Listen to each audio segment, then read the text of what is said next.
조사가 파헤친다. 정치 이슈를 좀 짚어드리죠. 경성대 조경근 교수, 국영대 차재권 교수 함께하겠습니다. 어서 오십시오. 네, 안녕하세요. 네, 안녕하십니까. 야, 지방선거 국면인데 네. 이제 대선 이후에 인수위가 만들어지고 네. 또 내각이 이제 만들어지고 그리고 장관, 리더들이 이제 하나씩 내정이 된단 말이에요. 후보들이. 그러면서 이게 약간 겹쳐지면서 정신이 없어요. 좀 국민들 입장에서 따라가기가 너무 힘든데 이른바 검증의 시간이 이제 도래를 했습니다. 민주당에서는 일단 3명을 선정을 한 것 같아요. 한동훈 법무부 장관, 그리고 한덕수 국무총리, 그리고 정호영 보건복지부 장관 후보자. 이 3명에 대해서 어떤 일단 한동훈 법무부 장관 어떻게 보셨어요? 뭐 저는 필살기다 이렇게 생각을 하고 있습니다. 필살기다. 네, 네. 예, 어떤 의미인가요? 새로운 정부의 필살기다. 뭐 여러 가지로 지금 여야 간에 협상하고 밀고 당기기를 해야 될 것들이 있는데 특히 이제 요즘에 금수완박이라고 하는 얘기를 하지 않습니까? 네네. 그런 점에서 한동훈 내정자로 간다라고 하는 거는 어떤 의지, 윤 정부가 나아가는 것에 어떤 의지를 보여주는 필살기다 이렇게 봤습니다. 네. 네. 더 자세한 설명은 차재권 교수님이 안 하는 걸로. 저는 그냥 간단합니다. 필살기 맞죠. 윤석열 정부는 검찰 정부가 될 거다라고 하는 명백한 사인.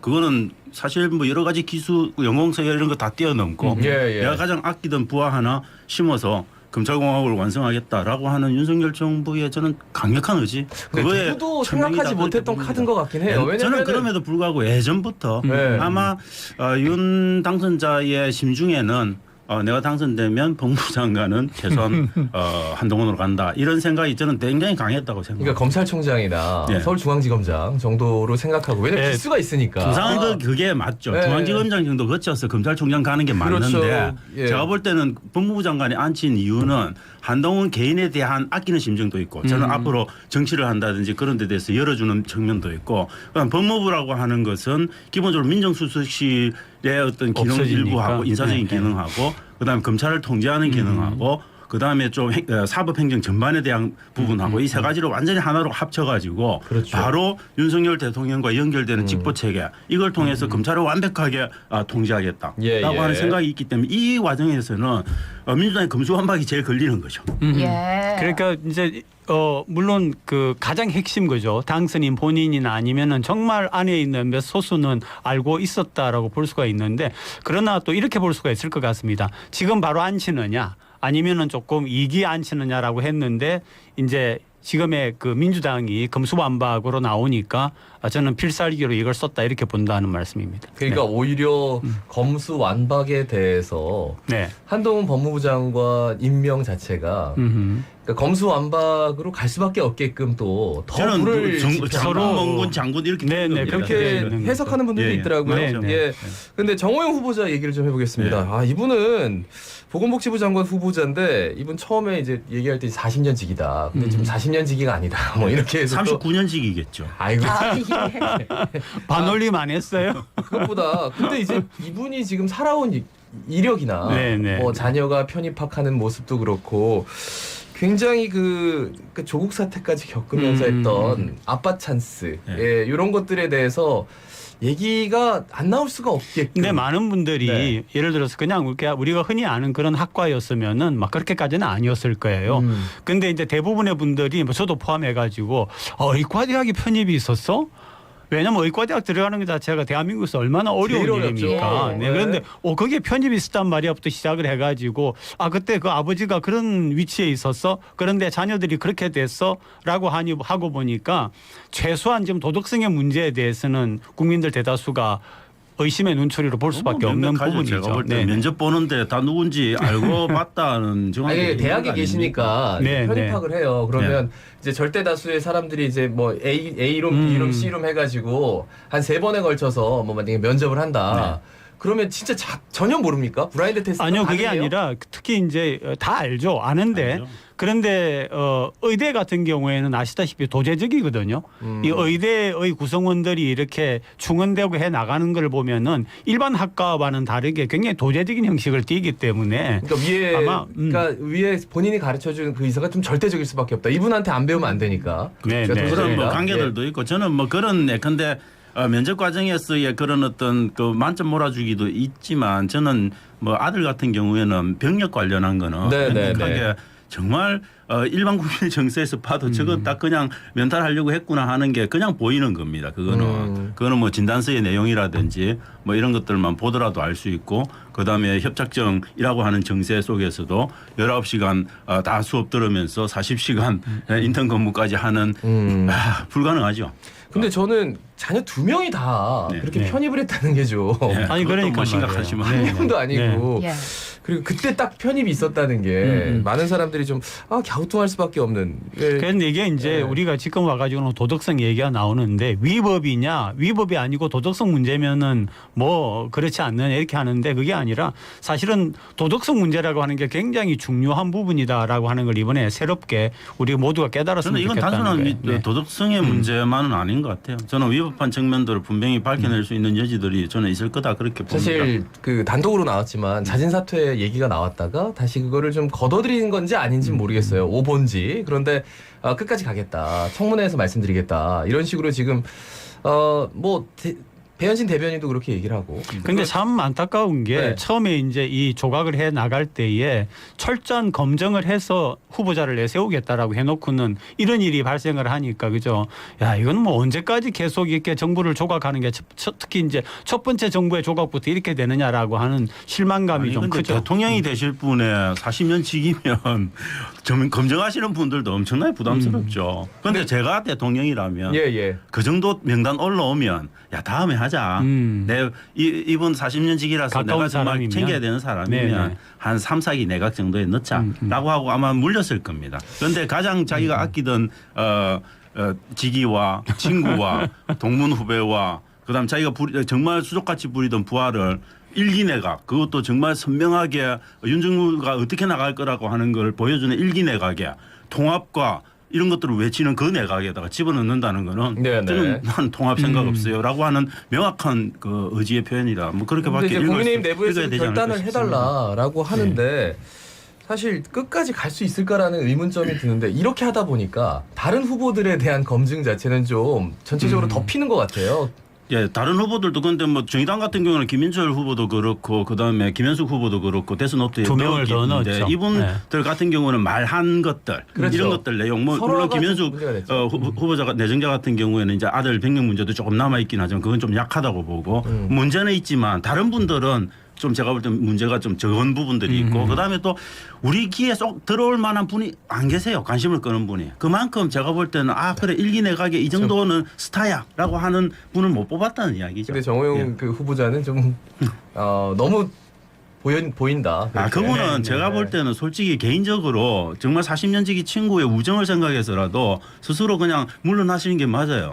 예. 아니 그런데 사실은 어떤 조금만 상식적인 센스가 있다고 해도 뭐 나는 몰라 네 마음은 고마운데 나 일기에는 안 들어가겠어 뭐 이런 게 옳지 않았나 하는 생각이 들긴 하더라고요. 네. 좀안 들어간다라고 고사를 하는 게 낫지 않을까. 네. 정이 끈끈한 건지 그거 잘 모르겠습니다. 예, 그런 예. 우정은 또 네. 서로 아니 그리고 이제 굉장한 전문성이라고 하는 거를 안철수 위원장이 내세웠지 않습니까? 그런 네. 의미에서 볼 적에 어떤 도덕성, 전문성, 참신성 이런 것에서 볼 적에는 실망이 좀 있죠. 네. 자 검수완박 얘기 아까 하다가 말아가지고요. 지금 이제 4월 임시국회 내 처리하겠다. 근데 국민의힘 반드시 저지하겠다. 강대강 대치를 계속 이어가고 있는데 이 검수완박 이 법령 통과하려면 정의당 도움이 있어야 되는데 정의당은 당론으로 이거 반대하고 나섰거든요. 네네.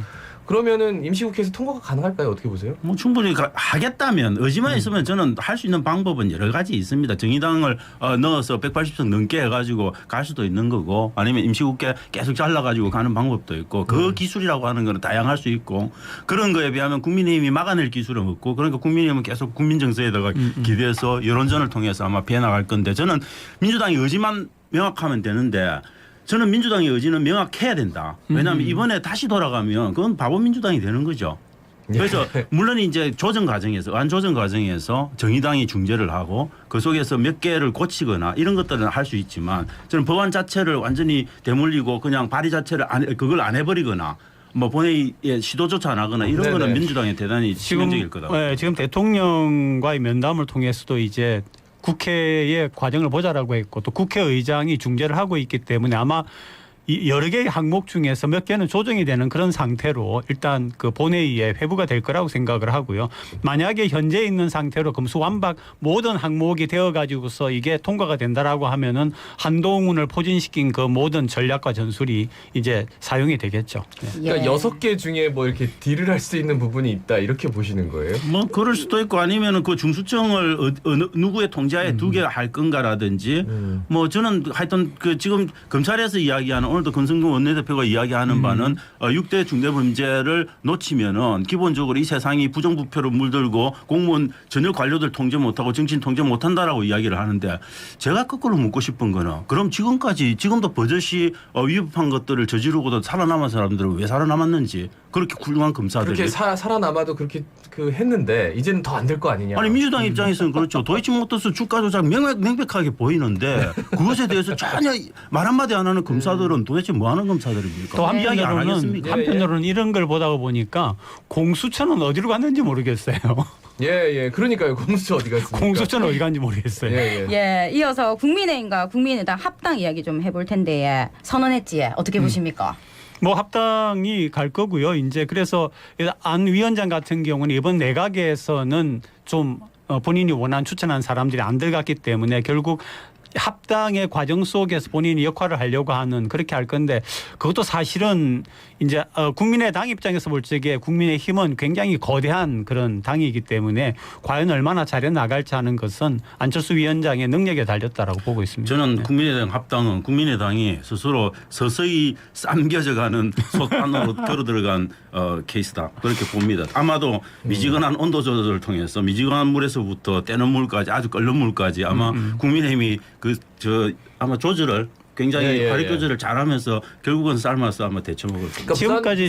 지금까지 봐온 그 안 위원장의 어떤 도덕적인 모습, 잘하려고 하는 그런 모습은 우리가 충분히 인정을 하는데 이 정치라고 하는 게 정말 험한 그런 과정이거든요. 네네. 거기에서 과연 능력을 발휘하고 살아남을까 하는 부분은 지켜봐야겠다는 그런 생각입니다. 네. 그 제가 좀 여쭤보고 싶은 거는 이제 이게 합당이 선언이 되니까 지금까지 이제 공천관리위원회에서 특히나 부산 같은 경우에는 아무래도 이제 국민의힘 쪽이 좀 우세한 편이니까 그쪽으로 이제 사람들이 몰리는데 이제 어느 정도 그 합의가 된 상태에서 이제 본 경선에 들어가려고 딱 했는데 이제 모든 게 다 엎어져가지고 그렇죠. 다 다시 해야 되는 거예요. 그래서 지금 현장에서 뛰고 있는 분들은 뭐 선거구도 그렇지만 지금 기초단체장 열심히 뛰는 분들은 정말 너무 힘들어하는 것 같더라고요. 여기에 대해서는 어떻게 말씀해 주시겠습니까?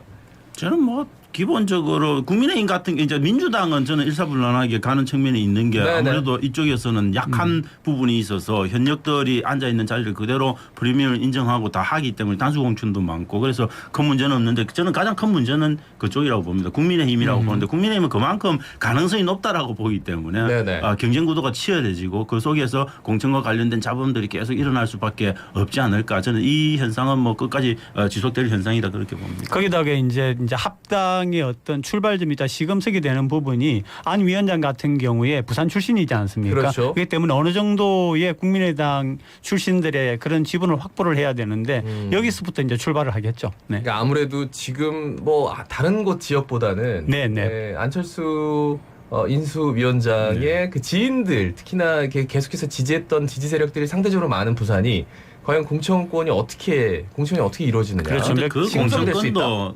현저하게 눈에 띌 만큼 인정하기는 어렵습니다. 여기에 뭐 안철수 위원장이 부산 사람이었습니까?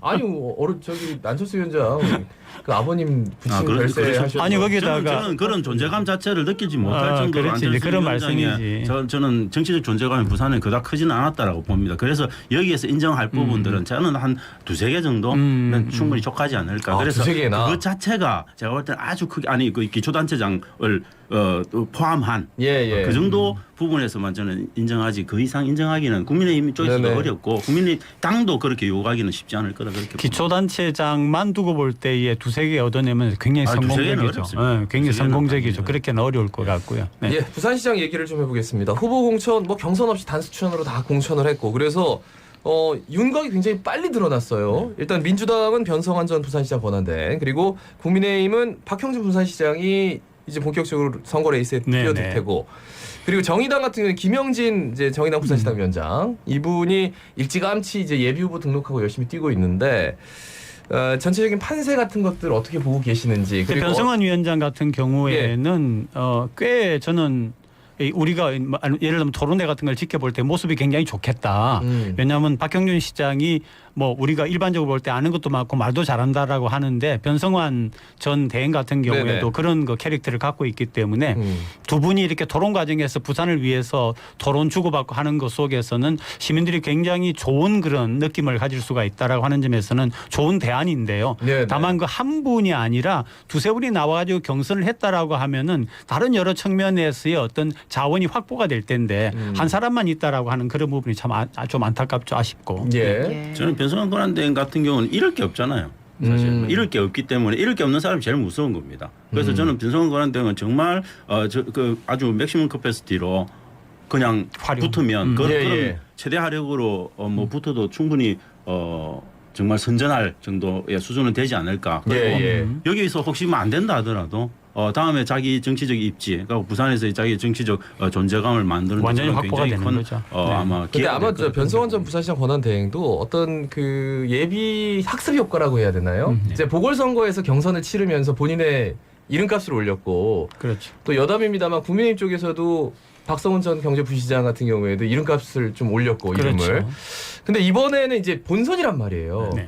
그러면은 생각보다 이 본선을 치르면서 본인이 얻을 수 있는 인지도 상승 효과 굉장히 좀 클 것이다. 굉장히 훨씬 높고 크죠. 또 이제 그걸 배경으로 해서 뭐 본인이 원한다면은 다음 총선의 기회도 있고 하니까요. 저는 네. 뭐 네. 아마 이번에 그 지난 재보궐 선거에서 나왔던 수많은 재료들이 아마 네거티브가 되겠지만 다시 등장하고 그런 것들에 대한 공격 포인트로 삼아서 아마 재미있는 아마 이 본선 예. 토론 이런 것들이 되지 않을까 싶습니다. 그러니까 분명히 이건 저는 우리 시민들에게 유익한 과정이라고 생각을 하거든요. 네네. 한 분이 그냥 가는 것보다는. 네. 예. 그 정의당 그 김영진 후보 네. 같은 경우에는 진보 세력의 전체적인 뭐 지지를 받으면서 기자회견한 모습이 굉장히 인상적이던데 부산 지역에서의 어떤 진보 세력의 선전 이런 것들 어떻게 보십니까? 뭐 정치적으로 존재감을 확인하기는 굉장히 저는 어려울 거라고 보고요. 이번에 예, 저는 정의당 같은 경우에는 부산 진보 진영의 어떤 기본적으로 기대를 모은다면 저는 뭐 선거에서의 뭐 당선에 결정적인 영향을 주기는 어렵지만 저는 어떻게든 부산의 진보 진영이 보수적인 두 정당이 갖고 있는 지역의 아젠다와 차별화된 아젠다. 네. 그걸 어떻게 만들어서 보여줄 건가 이 부분에 저는 좀 집중을 했으면 좋겠어요. 지금도 부산 시민들이 아니 도대체 뭐 정의당이라고 하는 게 진보 정당이라고 있는데 어떻게 다른지를 전혀 구분 못 하십니다. 저는 그런 부분에서 좀 차별화시켜서 뭔가 앞으로 차후에 총선이라든지 다른 선거에서도 뭔가 좀 존재감 있는 정당으로 좀 거듭나는 그런 좀 나는 기회의장으로 좀 활용하는 게 좋지 않을까 그런 생각. 저는 그 굉장히 좀 오래됐습니다만은 처음 이제 그 이 진보의 소수와 그리고 노동자를 중심으로 하는 정당이 나와가지고 여러분 살림은 좀 나아졌습니까 할 때 정말 좋았거든요.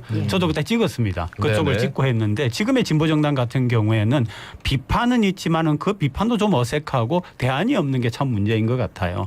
그래서 뭔가 대안을 내세우는 정당이 되고 또 정당 안도 조금 더 정비가 될 필요가 있다라고 보고 있죠. 네. 박형준 부산시장은 이제 이달 말까지는 다 시장으로서의 업무를 수행하고 그다음에 5월 초부터 이제 본격적인 후보로서 뛰겠다.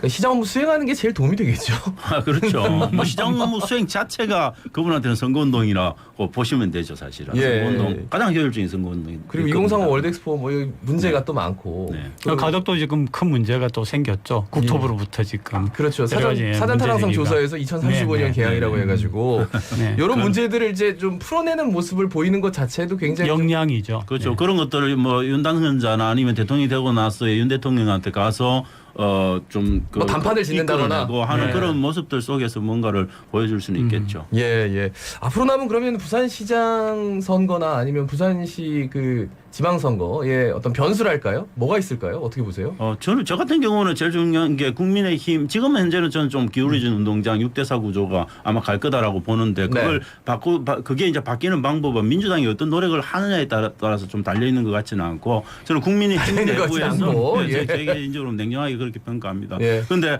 저는 국민의힘 내부에서 네. 나타나는 공천 갈등 이런 것들이 좀 격화되었을 때 나타날 수 있는 뭐 무소속 출마라든지 아니면 그런 공천 과정 때문에 겪는 국민적 시민적 피로감 이런 것들이 영향을 좀 미칠 가능성이 있지 않을까. 그다음에 저는 뭐 그다음에 이제 또 민주당이 조금 전략적인 관점에서 네네. 어떻게 네거티브 그 박형준 시장과 관련된 네거티브들을 어떻게 적극적으로 활용해서 공격하느냐 뭐 이런 것들이 저는 좀 변수가 그동안 되지 민주당 않을까 같은 경우에 상대적으로 생활 밀착적인 그런 정책을 많이 써봤어요. 네네. 이렇게 그 뭐 해운대 구청이나 제가 살고 있는 남구청 같은 데 보면은 그렇게 해온 것들이 어느 정도 기반을 닦았다라고 생각을 하고요. 그다음에 이제 국민의힘 같은 경우에는 그 10% 마이너스 만약에 이게 무소속으로 나간다라고 하면은 네네. 다른 그 선거에서 보다시피 그런 것을 통해서 아마 무소속 출마를 갖다 억제하려고는 할 것 같습니다. 네. 그러니까 국민의힘 공천관리위원회가 4월 16일에 전체적인 윤곽을 내놓기로 했는데 그 이틀 미뤘거든요. 그런데 이제 국민의당과 합당하면서 또 찰피 그렇죠. 완전히 미뤄졌습니다. 다 엎어졌어요. 그게 오히려 고마울 수도 있겠다. 그렇죠. 네. 네. 예, 맞습니다. 말씀을 들으면 그런 생각이 드는군요. 오늘 말씀은 여기까지 들어야 될 것 네. 같습니다. 이제 다음 주에는 후보들이 좀 나와가지고 네. 뭐 기초단체장 선거 어디가 어떤 구에 어떤 후보가 나왔는데 뭐 이런 얘기 좀 했으면 좋겠는데 뭐 윤곽이 아예 그냥 드러나질 않고 있으니까 지금 룰도 없고 말이죠. 자, 말씀 잘 들었습니다. 고맙습니다. 네, 고맙습니다. 네. 감사합니다. 지금까지 경성대 조경 교수, 부경대 차재권 교수였습니다. 예, 함께해 주신 청취자 여러분 고맙습니다. 자갈치 아침의 17,874회 김진수였습니다. 예, 아나운서 김동현이었습니다. 오늘도 힘찬 하루